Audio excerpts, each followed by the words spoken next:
National Breast Cancer Awareness Month. Did you know that 1 in 8 women and 1 in 1,000 men are diagnosed with breast cancer in their lifetime?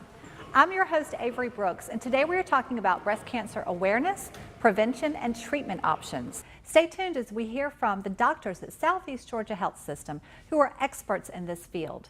It's all coming up next, right here on Golden Isles TV.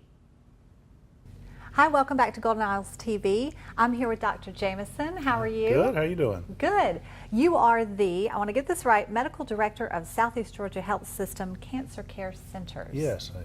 Thanks for having us. You're welcome. Thanks for being here. When someone is diagnosed with breast cancer, what are the treatment options that you offer here at this cancer center? Sure. So we offer the whole gamut of options right here in our cancer center, both surgery, chemotherapy, reconstruction, and radiation therapy. And there's a myriad of options that patients can have. And in general, once they're diagnosed, the first big decision is, does a woman have breast conservation or a mastectomy? Meaning, do they save the breast and do a lumpectomy and just take out where the tumor was, or do they take the whole breast off? And those who, and even if you have one or the other, still chemotherapy might be an option for you as well. And we radiate in both situations sometimes as well, depending on a number of factors. Yeah, what does determine whether you have chemotherapy or radiation or both? Sure. Or either one? So chemotherapy is typically if you have positive lymph nodes or a large tumor. Historically, that's how we've looked at it. Is the tumor big? Does it look aggressive in a microscope? Has it spread to the lymph nodes? Mm-hmm. Any of those, historically, they've gotten chemotherapy. Now it's a little more robust. We use DNA analysis, where the tumor gets sent to a lab for oncotype or a mammoprint testing, where they look at a myriad of genes in the tumor, and then they, for a much more robust way, can decide, is it low grade, is it high grade, and better able to decide if they should get chemotherapy or not. So it's a way to determine who needs chemotherapy, and there's folks in the past who would not have gotten chemo who now do get it because of their DNA profile of their tumor. And vice versa. People who we would have given chemotherapy to, now their tumor by DNA pattern is not that high grade, so they don't need chemotherapy. So this is like an advancement, really. It sure is. That's great. So, and then the other, so there's three main types of treatment with breast cancer. There's surgery, there's chemo, and there's radiation. So radiation and surgery are similar. They both address the breast itself. Systemic therapy addresses everything else. So breast cancer can come back here or it can go somewhere else. And so the role of systemic therapy, which is chemotherapy and hormonal therapy, is in addressing systemic problems. So women who, when they first get diagnosed, one of the big things they look at on the actual cancer cell is, does it have estrogen receptors on it? And if it does, then pills and injections that block estrogen production or block estrogen binding to the cell greatly decrease the risk of it coming back. And so it's a good thing if they're estrogen receptor positive, is how we say it. Then there's a pill they take for 5 years that helps reduce recurrences. That's in addition to chemotherapy. So they may or may not get chemotherapy.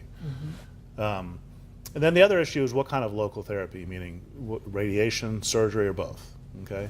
So in general, if someone has a mastectomy and their breast is taken off, we still sometimes radiate after that.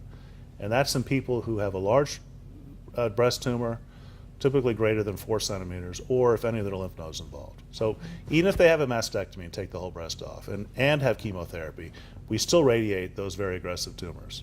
Right. People in a more common situation where we radiate is after a lumpectomy where they still have their breast. And there's a number of new options for that. And so historically, we've radiated for about 6.5 or 7 weeks. 5 weeks the whole breast, and then a week or week and a half zooming in on where the tumor used to be. Now we can, if in certain situations, do that whole treatment in 3 or 4 weeks, where we shoot at a higher dose per day and get it done faster. Cosmetically, it's just as good. The cure rates are just as good. And also, in addition to that, there's more and more criteria. There's more and more criteria for treating what's called accelerated partial breast irradiation, where we treat everything in 1 week. So not 7 or not 4, but just 1 week. Wow. And that's in women who had a lumpectomy. Their tumor is small. They have clear margins around it.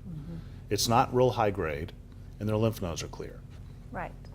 And so in that subset of people, If they were to have a recurrence, most likely the spot is right near where the tumor was.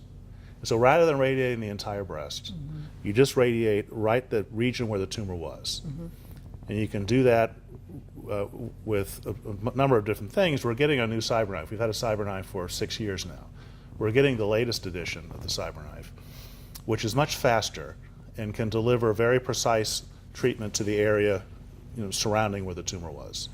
When the surgeon does a lumpectomy, he puts some markers in there so we can readily identify where the cavity is. And then as the robot in the Cyberknife is shooting radiation, it continuously focuses on that area. And so they can get treated twice a day for 5 days, treatment's done. Wow. So there's a number of options from the radiation standpoint. Excellent. It sounds like it's extremely high tech. It is, and, yes. so all of this that you're talking about, you can do right here at Southeast Georgia Health System. We have the whole shebang. Excellent. So just a one-stop shop for everything. That's right. That's great. Yes. You mentioned Cyberknife. Yes. Let's go back to that, and can you tell me a little bit more about that? Sure. So it's a play on words. Cyberknife is not a knife. It's a radiation machine. It's a linear accelerator which shoots high-dose radiation mounted on a robot arm. So the conventional radiation machine goes around in one plane. The Cyberknife can shoot at hundreds of different angles. And not only that, it continually tracks where the target is and adjusts for any motion. So it's extremely accurate and allows us to treat at a very high dose, very rapidly, to a very precise target. We use it a lot in prostate and lung cancer, and now we're beginning to use it in primary breast cancer. Wow, and what are the side effects? Are there side effects from that? They tend to be minimal. So the side effects in the breast would be, irritation of the skin, maybe a little bit of swelling, but frank pain is highly unusual. Fatigue is unusual. So some of the other symptoms that you get when you have a several-week course of radiation, like shortness of breath or fatigue, that doesn't happen with the shorter course of Cyberknife, or if sometimes we treat once a day for a week, sometimes twice a day for a week. Both of those are much less fatigue-inducing.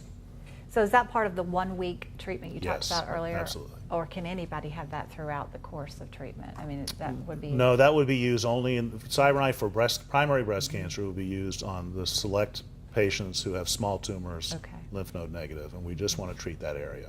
Right, perfect. Excellent to know. This is great information. Well, thank you. Well, thank you so much. My pleasure. Thank you. Okay.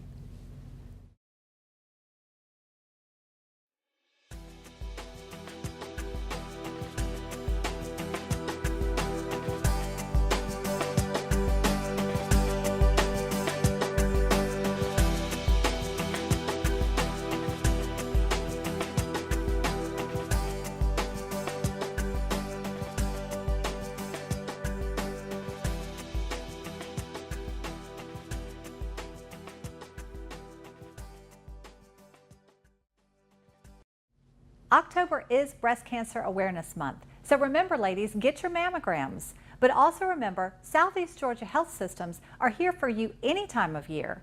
They're your local healthcare provider here in Glenn County.